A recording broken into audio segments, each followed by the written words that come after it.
My son poisoned my dog. I told his wife that he sleeps with her friends while she goes to the gym. I had no choice but to teach this imposter a lesson. A week before this, my grandson told me, "Soon you will not be living with us. Dad is looking for a hospice for you. Help you pack your things? Do not repeat my mistake. Do not buy your children a house in the neighborhood. You have little chance of becoming friends with them then. Because neighbors are enemies." At first I didn't want children. Then children didn't want me. 3 miscarriages, 4 failed IVFs. And as a result, we agreed to adopt. That's how Jack appeared. I loved him like my own son. He had everything a boy his age needed. But there was something about him that told me he would have problems. He was very fixated on material things. He wanted to own the whole world. We were the family that could afford everything: dinners under chandeliers, vacations on islands with names that sound like sighs, a piano he never played, tutors he never listened to, a bedroom he repainted every 6 months because the trend had changed.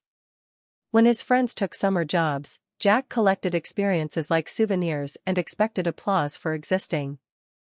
His father, a man who built an empire out of other people's laziness, made one fatal mistake: he believed he could love Jack into discipline. He brought him into the company after college, a gesture equal parts faith and denial, and gave him a desk, a salary, and a secretary whom Jack kept entertained with stories about how rules were for people without charm. While his friends were paying down loans, Jack had none. We cleared the balance like crumbs from a linen tablecloth. Freedom without gratitude is gasoline near a spark. The reports Jack owed became football highlights in the conference room. Deadlines were a rumor. He preferred the game, the screens, the roar. I watched a boy who had been handed everything treat everything like a napkin. When my husband died, the house filled with roses and reporters of condolences. Grief was a tide that kept dragging me under, and still, right there beside the casket, Jack cornered me with his calculus of inheritance. "You'll get the house," he said, mouth tight, eyes dry. "I'll get the company and the bank accounts. You'll live a couple more years, but I have my whole life ahead of me." I told myself it was shock speaking, a son whose father had turned to marble that morning. I told myself we would revisit this after the prayers. People say a lot of strange things beside an open grave. But when the will was read and he secured half the company by design of a trust we had drafted in an era of hope, the storm in him settled. He smiled again, thin, victorious. I refused to fight him for the business. Grief had already extracted its price. Instead, I asked my nephew Daniel to manage my half. Daniel, steady as a metronome, had a gift Jack understood: the quiet power of competence. He was the only one who could coax Jack into meeting agendas without turning the room into a stadium. "You should know this before you judge me. I am not frail. I chair the charity ball every spring. I founded the Sunday school at St. Timothy's. I have a calendar that doubles as a chessboard. I am 68, not a fossil.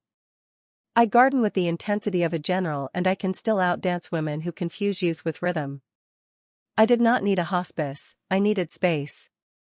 But Jack decided proximity meant dominion. He lived next door, because wealth buys convenience, and convenience breeds entitlement. He came before work to critique the hedges, he came after work to measure the silence. The visits multiplied like fruit flies. "You shouldn't be alone," he said, as if I had asked for a warden. When I barred him from using his old key, he installed a smart doorbell on my porch without asking, then texted me the login as if he'd gifted me a crown. The first assault was subtle. My hydrangeas, blue as a bruise, went gray overnight, their leaves curling like fists. I found a white powder dissolving into the soil. The next week my dog, Winston, threw up something that smelled like lab cleaner. He staggered, whined, vanished under the porch and wouldn't come out. The vet said toxins in that careful voice professionals use when truth might shatter a person in the wrong way. We saved Winston with charcoal, IVs, and a night in prayer, but the message was carved into me: someone had crossed the hedge line. I called the police after a break-in cracked the back door. A drawer had been rifled, nothing was taken except Winston's collar, the one with the engraved silver tag that said "We find our way home." The officer wrote notes and angled his head sympathetically when I suggested my adopted son might be escalating. Family disputes are complicated, he said, which is the civic translation of you can't prove it. I learned, again, that power arrives in uniforms and also in the refusal to be intimidated by them. The cruelty spread like gossip. My granddaughter, 18, perfumed with disdain, arrived one afternoon to swim, then spat into the pool when I told her to rinse her feet. "Why should I love you?" she said, standing in my sun like a storm cloud. "We have different blood. You're nobody. This house will be mine soon, anyway." The car keys I'd given her for her birthday, a Mercedes I had justified as both gift and bribe, glittered on her wrist. For the first time I saw the metal as a mistake. That night I sat at the kitchen table, the one with the burn mark from the time Jack tried to make creme brulee and set a towel on fire. I remembered his first day home, his tiny hand hooking the collar of my blouse, the way he refused to sleep unless my heartbeat argued with his. Adoption isn't a saint's crown, it's a vow to love a person whose past arrives in pieces you don't get to choose. I made that vow. I kept it. But love is not the same as surrender. I ordered binoculars on Amazon, a pair with night vision that arrived in a box cheerful enough to be a toy. Call it paranoia, I called it research. From the upstairs window, I learned the choreography of my son's evenings. Every Monday, Wednesday, Friday, his wife, Julia, left at 6 for the gym, yoga, weights, a class with an instructor whose arms could bench press opinions. At 6:12, a black SUV nosed into Jack's driveway. Sometimes it was Melinda, one of Julia's oldest friends, sometimes it was Cara, the one who laughed like she was throwing confetti. Once, and this was almost comedic in its audacity, it was both of them within the same week. The porch light became their stage cue. The door would open, Jack's silhouette would do that lean, elbow braced on the jam, charm poured like syrup, and then they'd disappear. I hired a private detective named Ortiz. He didn't ask for the tragic backstory, he asked for times, plates, entrances, habits. "You pay me for proof," he said. "Not for sympathy." He was the best and worst kind of man, thorough. He planted a trail of pixels where love ought to have been, and by the end of the week I had photographs that felt like splinters under my nails, faces pressed too close, hands too familiar, timestamps that matched Julia's fitness schedule down to the second. I didn't fling the evidence like arrows, not yet. A reckoning is a recipe, heat, patience, presentation. I printed the photos on matte paper and sealed them in an envelope that smelled faintly of toner and inevitability. I placed the envelope in the drawer where I keep the good napkins and my marriage certificate. Then I said out loud, "We will not be hunted in our own home." The next morning, I called Daniel. "It's time," I said. "Time for what?" he asked, already knowing. "To remind Jack that everything he thinks he owns stands on ground I built." Daniel inhaled, slow. "You sure you want to start this?" I looked past the window to the ragged hydrangeas and the pool where my granddaughter had spit. "No," I said, "but I'm sure I'm done being quiet." I began with small movements, the kind that look like coincidence until they accumulate. I notified the insurance agent that all keys to my house were invalid, anyone caught trespassing would be prosecuted. I contacted the security company and installed cameras Jack couldn't access, a shadow network watching the house that raised him. I gathered the titles to every vehicle I'd paid for, including the Mercedes that represented my softest mistake. I read the fine print. I found the clause that said a gift can be rescinded if the donor is threatened or abused. Gifts, after all, live under the law's sky, not the recipient's temper. On Sunday, between services at St. Timothy's, I spoke with Father Michael and his assistant, a man named Aaron whose shoulders looked like someone had balanced the world on them, and then asked him to smile. Aaron had 4 adopted children and a van that groaned like a confession. I told him nothing of my plan, only asked about the kids' choir and whether the van's brakes still held on hills. "We pray," he said, smiling. "And we downshift early." I felt something complicated and tender open in me, something that remembered how love is supposed to change a room when it enters. That afternoon, Jack pounded on my door with the impatience of a landlord who believes the clock obeys him. I didn't answer. He called. I let the phone sing itself hoarse. When silence finally settled like dust, I opened the drawer and touched the edge of the envelope. A good plan has stages. Stage 1, watch. Stage 2, document. Stage 3, choose the first domino. I chose the car. Stage 3 was execution, which is a polite word for thunder. I started with the car. At 7:40 a.m., my granddaughter posted a photo of her iced latte propped on the Mercedes' polished console, an accidental confession with geotagging still on. I took a screenshot the way a surgeon marks an incision. The title sat in my safe like a sleeping hawk.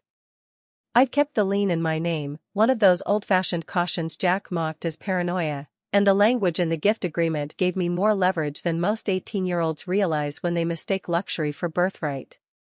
I called the dealership first. Activate the immobilizer, I said, giving them the VIN and the security phrase my husband and I had chosen when we still finished each other's sentences. The service manager paused. You want it bricked? I want it parked, I corrected. Safely. Then I want it towed to this address. I read him the church lot coordinates and the name Aaron, carefully, like a blessing. The immobilizer choked the engine 2 blocks from the gym. My granddaughter's text arrived in a hail of punctuation. Did you break my car? I let it ring and ring in my pocket until she left a voicemail that mistook volume for victory.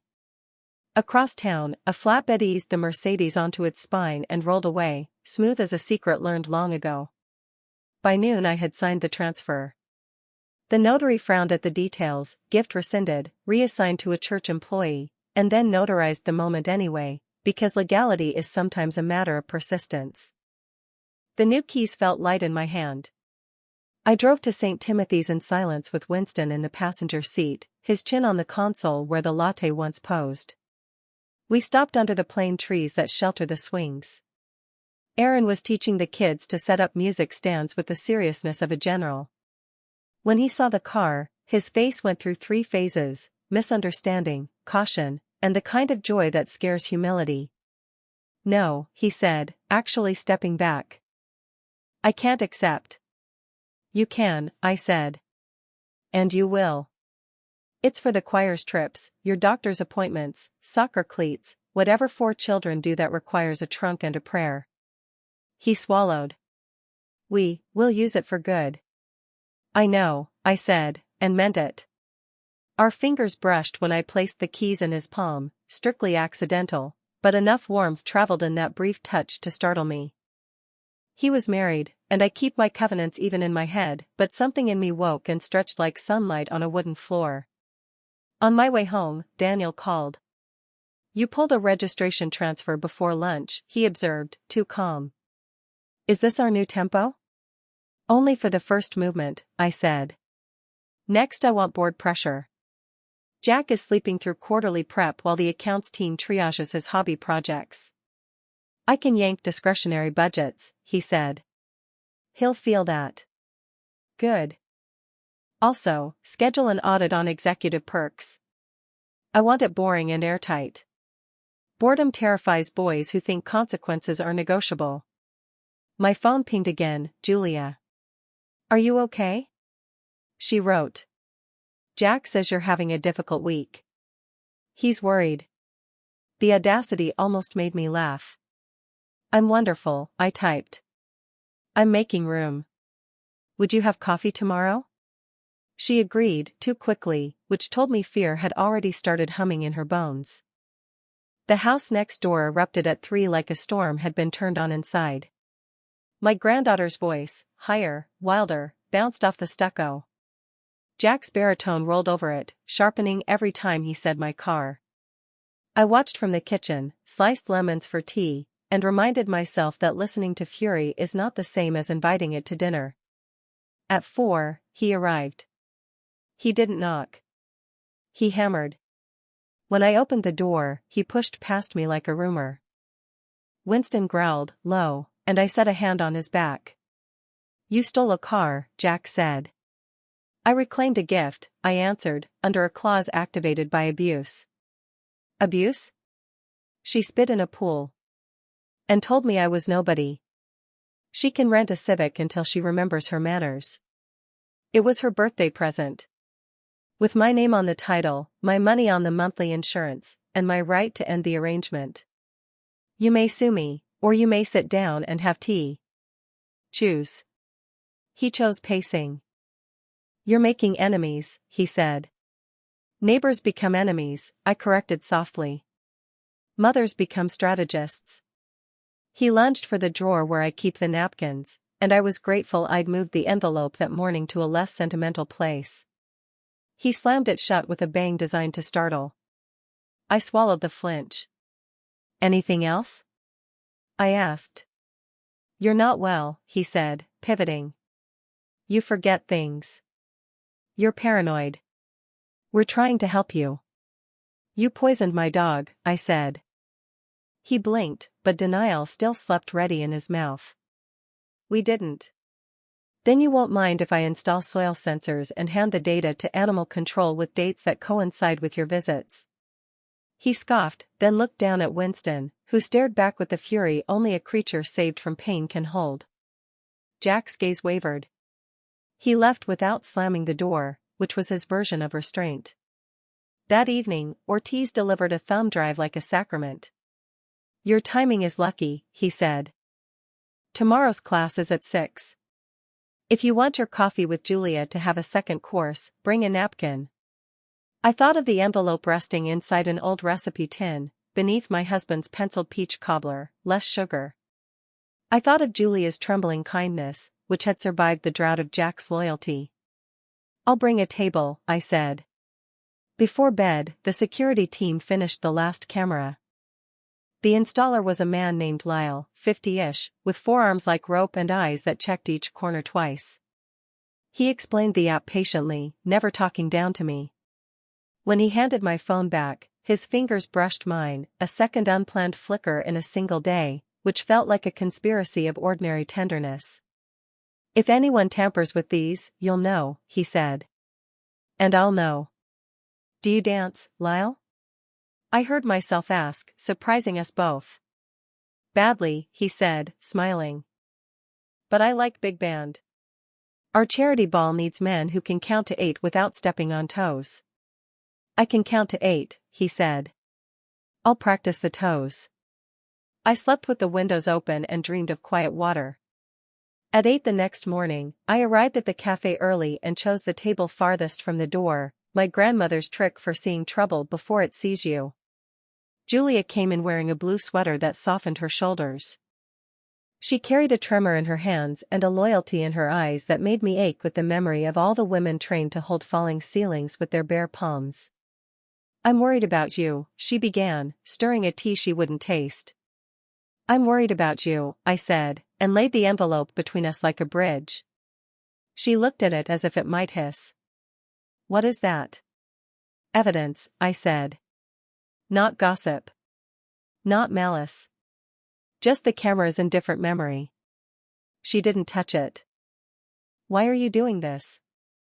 Because I love my family, I said, and love without truth is just choreography. She opened the flap with careful fingers. The cafe's hum faded into the sound photographs make when someone recognizes themselves in the wrong scene.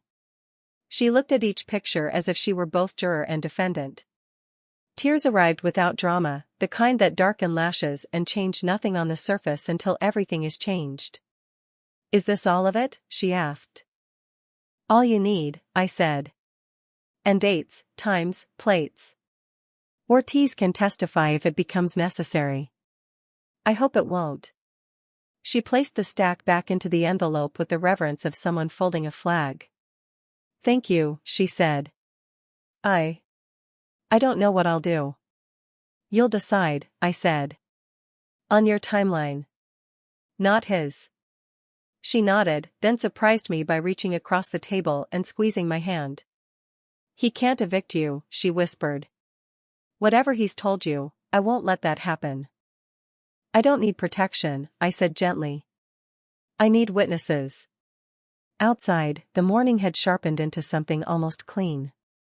I watched her go, her shoulders squared like a soldier's. When I turned toward home, my phone buzzed again. Daniel. Audit scheduled. Perks frozen. Board briefed. Good, I typed. Phase 2 begins at dusk. On my porch, a package waited, no return address, heavy as a grudge.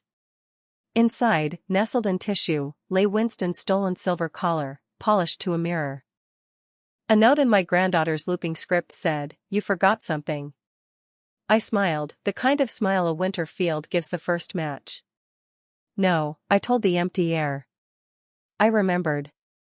Phase 2 would teach my son the cost of mistaking softness for surrender. Tonight, I would show him the ledger. That night the house next door stayed lit long past midnight.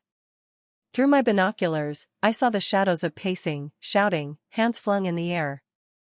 My granddaughter stormed out once, got into an Uber, then returned 30 minutes later dragging a duffel bag that looked suspiciously light for someone threatening to never come back. Jack followed her into the driveway, yelling, pointing at my house as if I'd suddenly become the devil in their script. I didn't flinch. The cameras caught everything, the screaming, the threats, the pointing finger. Proof, layered on proof. At dawn, I prepared for my own storm. Coffee, eggs, a slice of toast. My mind worked faster than my hands. Jack was convinced he could control me with intimidation, with family gossip, with pressure from his children. He forgot I'd spent 40 years building an empire beside his father, learning how to outmaneuver men twice as clever as Jack would ever be. The phone rang. It was Daniel. Boards rattled, he said without greeting. Your son's expense accounts were obscene. They froze his discretionary budget. He's livid. Good, I said. Keep pressing. He's going to come for you harder. He already did, I replied. This time I'll meet him halfway. By noon, I received Julia's text, "Can I see you again?" Alone. Tonight. I knew what that meant. The envelope had shifted something inside her. Maybe resolve, maybe rage, maybe despair. But I also knew the danger of leaving her alone with Jack after she'd seen the truth. Women like her break quietly until one day they don't. And then it's fire. That afternoon, I set my own trap. I called Ortiz. We're escalating, I said. Define escalating, he answered, tone flat. I want the hidden camera in his office at the company. Voice and video. He's sloppy when he's angry. We need to catch him saying what he's been doing to me. There was a long pause, then a grunt of agreement. Risky. But doable. He'll hang himself if we let him talk long enough. At 4, Jack appeared at my door again, not knocking this time but slamming hard. I opened, calm as glass. You're destroying my family, he snarled. His shirt was wrinkled, his tie loose, his face flushed. No, Jack, I said softly. You're destroying it. I'm just keeping the receipts. Julia thinks you're some kind of saint. She won't listen to me. She doesn't need to listen, I replied. She can see. He shoved his way in, pacing like a caged bull. I'll have you declared incompetent. I'll file the papers tomorrow. You'll lose the house, the accounts, everything. You'll need evidence, I said, folding my hands. And the courts love evidence. Perhaps I should bring Winston's vet report. Or the police record of the break-in. Or, I leaned closer, the photographs. His face drained. You wouldn't. I already did, I lied smoothly. Julia knows. The board knows. Daniel knows. The only person who doesn't seem to know is you. He backed toward the door, muttering curses, but not before spitting on my rug, a final, childish gesture. I let him go. I'd cleaned worse filth from this house. That evening, Julia arrived with red eyes and trembling hands. She sat at my kitchen table, staring at the teacup I'd placed in front of her but never lifting it. I don't know what to do, she whispered. He's terrifying when he's cornered. You don't have to decide tonight, I said. But you do need to protect yourself. And the children. Her voice broke. He told our son you're going to a hospice. That's how he explained the shouting. That's how he justifies everything. I reached across the table, took her hand. I'm not going anywhere. And neither are you, not until you decide what's right. Her tears slid silently, but her grip on my hand tightened. That grip told me more than words, she wasn't broken yet. She was bracing. After she left, I sat in the dark with Winston at my feet and thought of my granddaughter's sneer, of Jack's flushed rage, of Julia's shaking voice. My house felt different now, no longer just a sanctuary, but a fortress. I touched the old silver collar that had been returned to me, polished like a dare. Phase 2, I whispered, is only the beginning. Tomorrow, I would strike harder. Tomorrow, Jack would learn what it meant when a woman stopped forgiving. The morning after Julia's visit, the house felt different. Not lighter, not safer, just aware, as though the walls themselves had learned to listen. Winston patted at my heels while I made coffee, and I caught myself staring out the window longer than usual. My eyes drifted not to Jack's house, but toward the church steeple rising above the oaks in the distance. For the first time in months, I thought about gentleness, not strategy. That thought had a name, Aaron. When I gave him the Mercedes, I had convinced myself it was practicality, almost punishment for my granddaughter. But the truth was, I hadn't expected the warmth of his palm when the keys changed hands. I hadn't expected the way his eyes had softened, not with pity, but with something I hadn't felt in years, respect.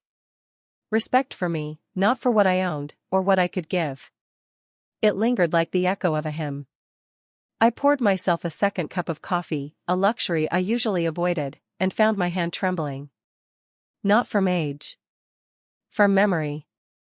I hadn't thought of romance since my husband's death, I had filed that word away in the attic of my life. Yet now it whispered through the cracks. Was it foolishness? Or proof that my heart, unlike Jack's, still belonged to the living? At noon, Daniel called. The audit worked, he said. The board found personal trips, tickets, dinners, all on the company's dime. Jack's cornered. Good, I replied, but my voice was distracted. I scribbled Aaron's name in the margin of my notebook, as though saying it silently wasn't enough. By late afternoon, I was restless. My defenses were sharp, my plans were rolling forward, but beneath the armor a different hunger stirred. So I drove to St. Timothy's under the excuse of checking choir rehearsals. Children's voices carried across the nave, high, imperfect, beautiful. And there he was, crouched beside the piano, showing one of the younger boys how to hold a note steady. When he noticed me, his face broke into a smile so natural it almost hurt. You again, he said, brushing chalk from his hands. Don't tell me, you've come to critique our harmonies. I've come to see how the Mercedes looks in the light, I teased, and for a moment we laughed together, like co-conspirators in something gentler than revenge. We walked outside afterward, the choir's voices fading behind us. The air smelled of cut grass and sun-warmed stone. You know, he said, not many people give gifts like that. Especially not when their own family. He stopped himself, but the silence finished his sentence. My family wants me gone, I admitted. They want me in a hospice. Out of the way. He stopped walking. But you're strong. Anyone with eyes can see that. For the first time in months, my throat tightened for reasons that had nothing to do with anger. I looked at him, at the lines etched by work and worry, at the quiet steadiness of his presence. I wanted to say something brave. Instead, I whispered, sometimes strong people still want someone to hold their hand. The pause between us was long, but not empty. He reached, gently, as if asking permission, and his fingers brushed mine. Just a touch, nothing more, but it was enough to send heat rushing through me like spring breaking winter's spine. I pulled back first, not because I wanted to, but because I remembered Julia's tears, Jack's threats, my granddaughter's sneer. I couldn't afford distraction. Not yet. I should go, I said, voice softer than I intended.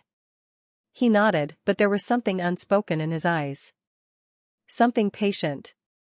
Something that said, not now doesn't mean never.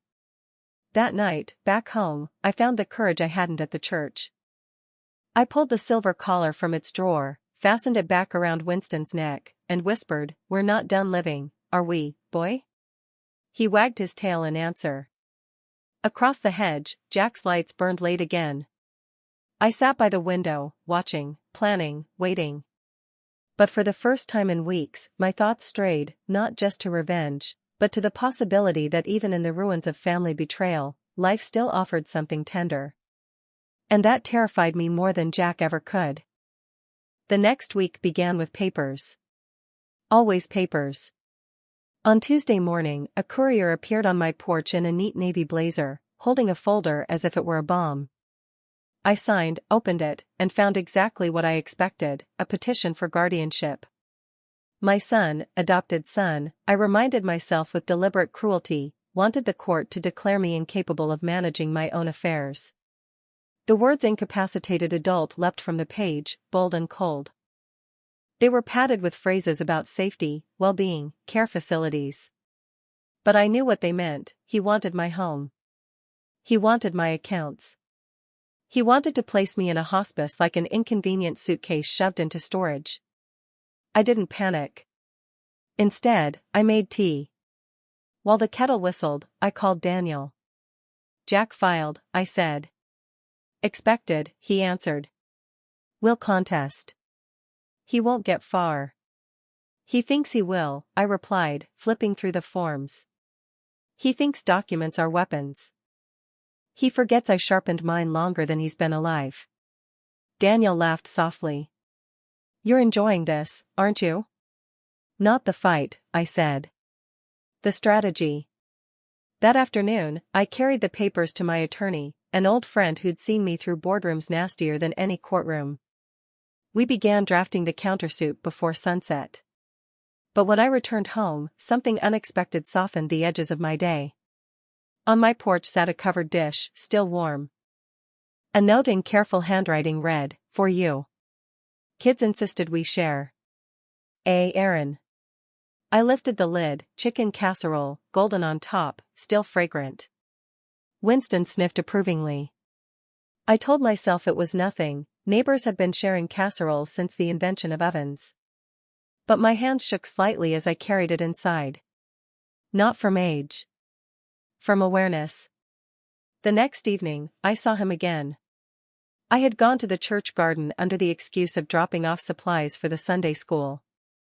He was there, kneeling in the soil with a trowel, his sleeves rolled up. Children darted between the rows, laughing, chasing each other. He looked up, brushing dirt from his hands.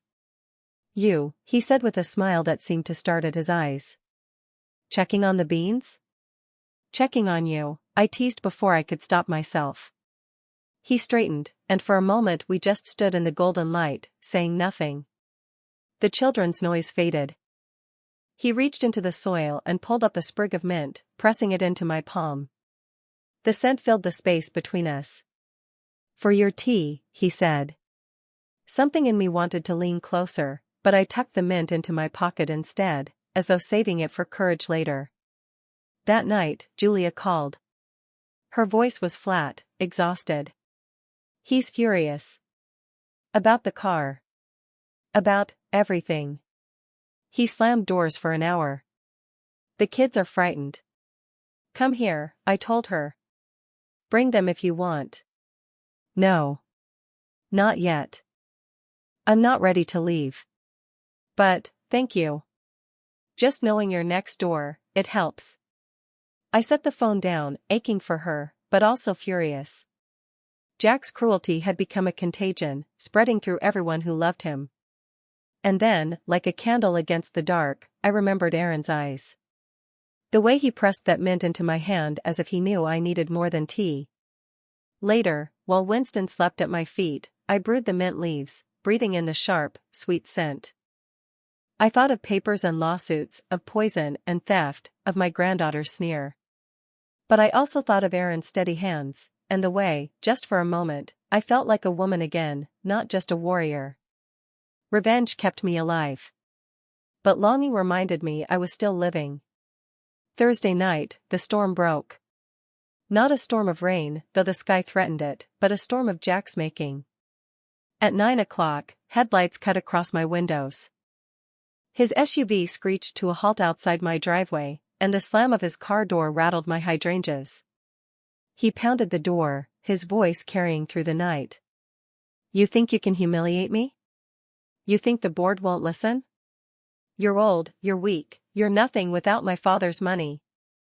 Winston barked so hard I thought his throat might tear. I didn't open the door. I let Jack rant, pacing on the porch like a predator denied entry. When he finally left, tires spitting gravel, I sat in the silence and shook, not from fear, but from the fury of being treated like prey in my own home. The phone rang minutes later. It was Julia. "I'm sorry," she whispered. "He's out of control. I can't stop him anymore." "You don't need to stop him," I said. "You need to protect yourself. When the time comes, I'll help you." When I hung up, the house still felt heavy with his rage. I poured myself a drink I didn't need and found my hands trembling around the glass. That's when the knock came, soft, hesitant, nothing like Jack's fists. I opened the door, and there was Aaron. His shirt sleeves rolled to his elbows, hair damp from the night air, eyes searching mine. "I saw his car speed out," he said quietly. "I just wanted to make sure you're all right." For a moment, pride wanted me to lie. To say I was fine, untouchable, unbothered. But my throat betrayed me. "I hate that he thinks he can scare me," I admitted. "You don't look scared," Aaron said. He stepped inside, closing the door gently behind him.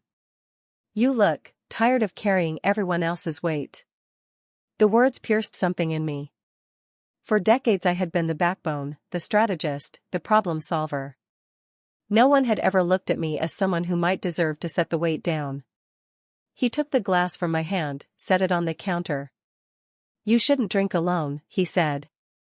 "Even strong people need someone beside them." Our eyes met. The silence stretched, thick, alive. He was close enough that I could smell the clean scent of soap, the faint trace of earth from the garden. His hand brushed mine, lingering, not accidental. My breath caught.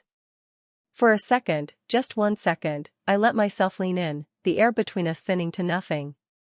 But Winston barked, startling us apart. The spell broke like glass shattering on tile. Aaron stepped back, cleared his throat. "I should go," he murmured, though his eyes said something else entirely. "Thank you," I whispered. My voice shook, and I hated that he could hear it. At the door, he paused. "If he comes again, call me. No matter the hour." His jaw tightened. "You shouldn't have to face him alone." When the door clicked shut, I pressed my hand to my chest, feeling my heartbeat hammering against my palm. I told myself it was foolishness, weakness. But my body knew better. That almost kiss lingered like heat in the air, impossible to deny. I went to bed that night knowing two truths: Jack was preparing for war. And so was I. But for the first time, I also knew I wasn't entirely alone in the trenches. Friday morning began with silence. Too much silence. Julia hadn't called, hadn't texted, hadn't answered when I rang her phone. My gut twisted with the certainty that something was wrong. By noon, I got the answer. Ortiz sent me a clipped voicemail. "Your son made his move. Emergency court filing this morning. Claims you're mentally unstable, unfit, a danger to yourself." He attached affidavits from the granddaughter, claims you forgot her name, mixed up dates, and once left the stove on. "I've already got copies. We'll counter, but brace yourself." The granddaughter's lies burned hotter than Jack's cruelty. To think I'd bought her that car, paid for her school, clothed her in silk while she spat at my pool, and now she signed papers calling me senile. Betrayal has many faces, but the youngest ones cut deepest. I spent the afternoon gathering proof of my own, church rosters, financial ledgers I'd balanced to the penny, the latest charity ball program with my signature across every line. Unfit? I could run circles around half the women 20 years younger. Still, rage alone wouldn't keep me upright. That evening, I attended Vespers at St. Timothy's. Not because I wanted prayer, though perhaps I did, but because I wanted to look at Aaron without Jack's shadow poisoning the air. I found him outside after service, loading music stands into the trunk of the Mercedes. He looked up, startled. "You came." "I needed quiet," I admitted. "And I hesitated, then finished, company." His smile was small but real. He closed the trunk, wiped his hands on a rag, and gestured toward the steps. We sat there together, twilight draping the church in indigo.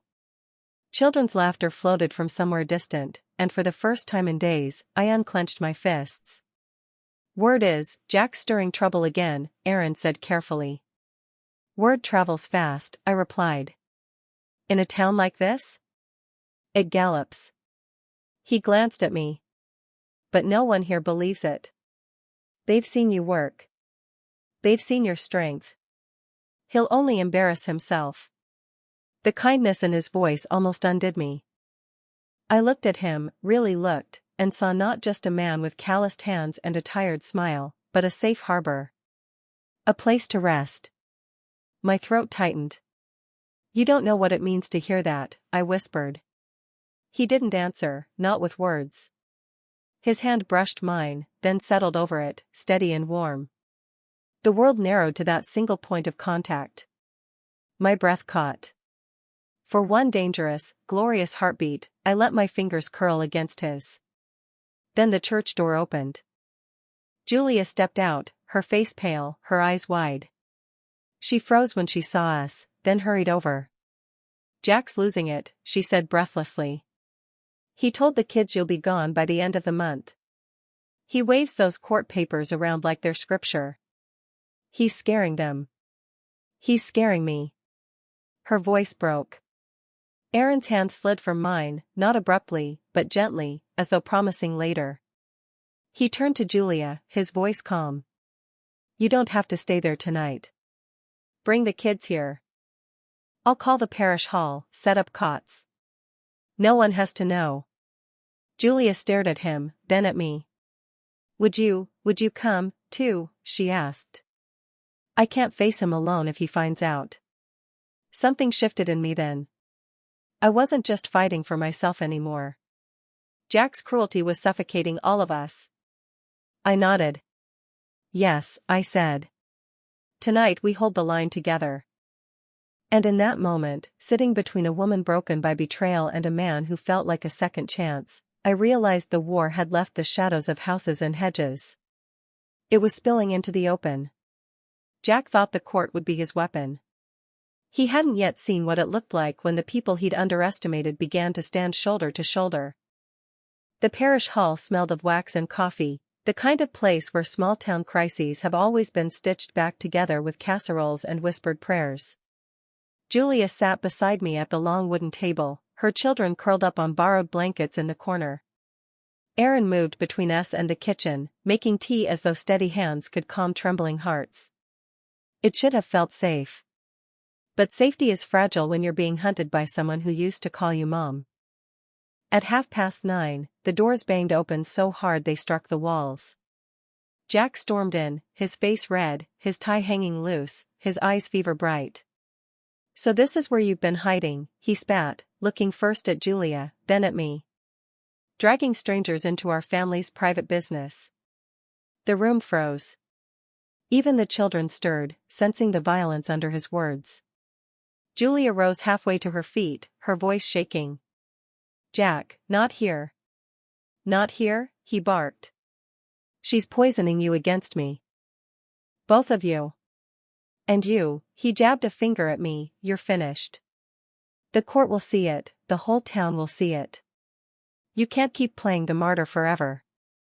I stayed seated, spine straight, hands folded neatly on the table. "Sit down, Jack," I said quietly. "Before you humiliate yourself further." The silence stretched. Then he laughed, a harsh, joyless sound. You think these people care about you? They're here for the show. That's all you are now, a sideshow. An old woman clinging to power she doesn't deserve. That was when Aaron stepped forward. Not loudly, not aggressively, just enough that his presence filled the space between Jack and me. His voice was low but steady. That's enough. Jack sneered. And who are you? The errand boy she bought with a car? Aaron didn't flinch. A man who knows the difference between respect and abuse. And right now, everyone here knows which side of that line you're on. Murmurs rippled through the hall. Parishioners had begun to gather at the edges, drawn by Jack's shouting. He hadn't noticed them, but I had. His mask was slipping, and the audience was wider than he imagined. Julia's hand found mine under the table, gripping so tight I felt her pulse in my palm. She whispered, "Don't say anything more. Let him bury himself." And bury himself he did. Jack ranted about ungrateful wives and children who don't understand legacy. He waved copies of the guardianship petition in the air, shouting that soon the house, the accounts, everything would be his. His voice cracked with fury, sweat beading on his forehead. Then his son, my grandson, stood from the corner. 11 years old, hair mussed from sleep, eyes wide but unblinking. His small voice cut through the shouting, "Dad, why do you hate Grandma so much?" The hall went deathly still. For a moment, Jack faltered. His mouth opened, closed. He looked at the boy, then at me, then at the crowd now staring in judgment. And in that silence, his power slipped like sand through open fingers. He muttered something about family matters, then shoved the doors open and stormed back into the night. Tires squealed a minute later. The hall exhaled. Julia sank into her chair, shaking. The children huddled closer to her. I sat very still, letting the satisfaction settle in me, not triumph, not yet, but the first taste of it. Aaron returned from the doorway where he'd watched Jack leave. He placed his hand gently on my shoulder. "You were right," he said quietly. He humiliated himself. No one will forget it. I looked up at him, and in the dim light of the parish hall, with witnesses scattered around us and Julia still clutching my hand, I felt it again, that dangerous warmth in my chest, the one I had sworn was gone with my husband. Our eyes held, and for a heartbeat, the war around us vanished. There was only the press of his hand, the promise in his gaze, and the terrifying realization that revenge wasn't the only fire keeping me alive. The morning of the hearing, I dressed like a woman going to war. Not black, not mourning, not surrender. Navy silk, sharp at the shoulders, a pearl pin at my throat. Dignity, not drama. Winston watched from the doorway as I smoothed my skirt and checked the folder in my bag one last time. Bank statements, board memos, Ortiz's photographs, affidavits from neighbors who'd seen Jack raging on my porch at midnight. Julia met me outside the courthouse. Her face was pale but set with determination.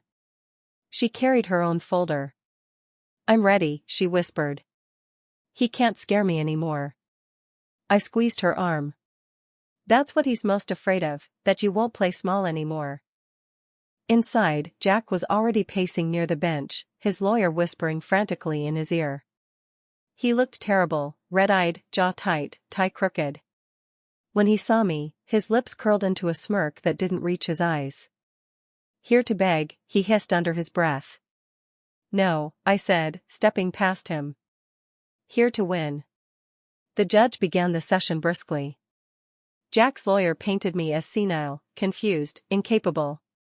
He spoke of wandering memory, paranoid accusations, strained family dynamics. Each word was meant to strip me of identity until I was nothing more than an old woman ready for storage. Then it was our turn. My attorney rose, calm and deliberate. "Your Honor, this is not about care. This is about control. And we can prove it." We laid it out piece by piece.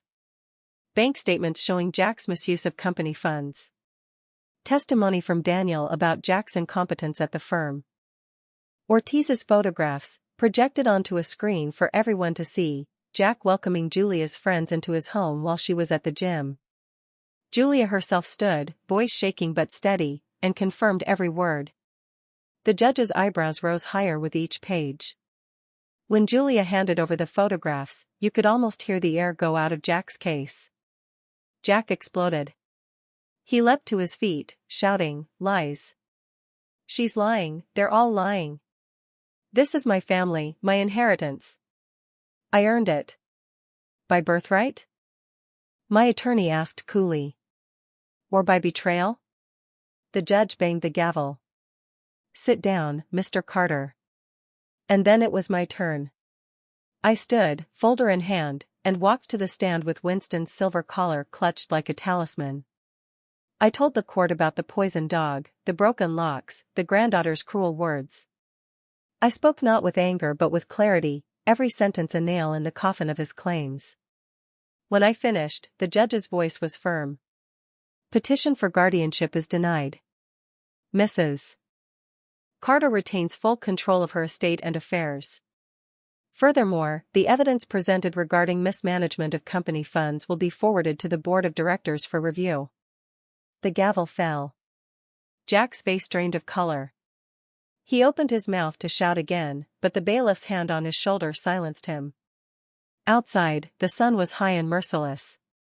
Julia exhaled a sob, then hugged me, hard, like a daughter who had finally found her mother again. "You saved me," she whispered. "No," I said, holding her close. "We saved each other." I turned, and Aaron was there. He had come, quietly, sitting in the back row the whole time. Our eyes met, and for the first time I let myself smile without caution. "You did it," he said softly. "We did it," I corrected. And then, with the courthouse crowd spilling around us, he reached for me. Not just a brush of hands this time, not the almost touch that left me trembling. His palm cupped my face, gentle but sure, and he kissed me. It wasn't the desperate kiss of youth, nor the cautious kiss of two people testing the waters. It was a steady, grounding kiss, one that said, "I see you. All of you. And I want what remains." When he pulled back, my knees nearly buckled. But my heart felt young again. Jack had lost his case, his dignity, his mask. And I had found something I never expected to discover in the ruins of betrayal, the possibility of love, burning steady where bitterness once ruled. The news spread faster than wildfire in dry grass. By Monday, the board had convened without Jack. Daniel called me with the verdict. "They voted him out," he said. "Unanimous. He's finished at the company. His accounts are under review. He'll have to answer for every dime he stole." I sat in my kitchen, Winston curled at my feet, the silver collar gleaming in the sunlight. "I thought I'd feel triumphant," I murmured. "And you don't?" "I feel clean," I said after a pause. "Like I've washed mud from a white dress. Not joy. Not sorrow. Just release." That afternoon Julia came by with the children. She was pale but resolute. "I filed for separation," she said simply. "I won't raise them in that house anymore. Not after everything." I hugged her, truly hugged her, no hesitation. "You're stronger than he ever thought you could be." Her eyes shone. "Because of you. Because you showed me it's possible to fight back." My granddaughter came, 2 days later. No car, no arrogance, just a girl stripped bare by consequences. She stood awkwardly at the edge of my porch. "They took my credit cards," she whispered. "Dad can't give me anything anymore. I don't know what to do." I looked at her long and hard. "You'll learn," I said. "Work. Earn. Respect people, or lose them. You wanted to see me as nobody. Now you'll see how much power nobody has." I didn't slam the door in her face. But I didn't invite her in, either. Some lessons must be learned in the wilderness. And Jack, my son in name, not in spirit, moved out of the house next door within a month. The foreclosure notices arrived, and the locks changed before he could contest them. He left with nothing but rage and excuses, a man undone by his own hand. I watched from my porch as the moving truck pulled away. For the first time in years, the hedge between our homes stood tall and silent, protecting me from his shadow. But revenge was not the final chapter. Life has a way of surprising those who refuse to lay down. One Saturday evening, the parish hosted its charity ball. I wore crimson silk, bold and unapologetic. When Aaron came to fetch me, his tie slightly crooked, his smile shy but certain, I felt a warmth I thought I'd buried with my husband. We danced. Slowly at first, then faster, laughing when we stumbled. His hand at my back felt steady, protective, alive. And when the music slowed again, he leaned close, his breath warm against my ear. "You know," he murmured, "you don't have to fight every battle alone anymore." I looked up at him, and for once, I let myself believe it. I let myself believe in the ridiculous, terrifying miracle of a second chance. When midnight came, I stepped outside into the cool air, Winston at my feet, Aaron's arm around my shoulders. The church bells rang softly in the distance, and I whispered to myself, not bitterly but with quiet triumph. My son tried to bury me. Instead, I taught him the last lesson. You can't bury what refuses to die. And for the first time in years, I felt not just alive. I felt ready to live again.